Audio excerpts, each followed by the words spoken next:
आता गाय खरेदी सगळ्यात महत्वाचा दुग्ध व्यवसायाचा पहिला पॉइंट असतो, हे मुद्दा असतो.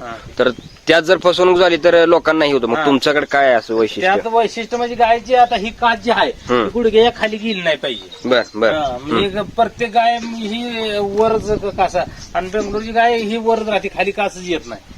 चौथ्या पाचव्या जरी येताला गेली तर कास तिची गुडघ्याच्या खाली दिसणारच नाही तुम्हाला. आता ही गाप जायला वगैरे काय असताना उठताना नक्की खाली का होत नाही, मस्टॅटीचा प्रॉब्लेम होत नाही, गाप जायला बी काही प्रॉब्लेम येत नाही. बर बर. गाप जायचं म्हणजे मिनरल ही वापरल्यावर गाप बी जायचं त्याचा काही विषय येत नाही. तर नुसतं दूधच काढलं तर त्याचं तर कसंही होणार, असं आहे ना. आता तिथनं इथं गाय यायला किती दिवस लागतील मग? 2-3 दिवस लागते. तुम्ही उतरून पुन्हा भरून ट्रेस 12 तासावर गाडी गाय ठेवून 9-10 तास झालं का खाली हे प्रॉपर काळजी घेऊन तुम्ही इथं आणून मग इथं थोड्या सेट करता. सेट झाल्यानंतर 10 दिवसानंतरच गाय. बर बर बर. खात्री आता हिला काय नाही, पुढे दिल तर चालतं, पुढच्याच बी नुकसान होणे असं आहे ना. बरोबर. जरी कमी जास्ती झालं तर मला तिचा अनुभव आहे, इलाज करून मी घरी टाकतो एखादी गाय जरी प्रॉब्लेम झाला. फसवून देत नाही कोणाला. बर बर.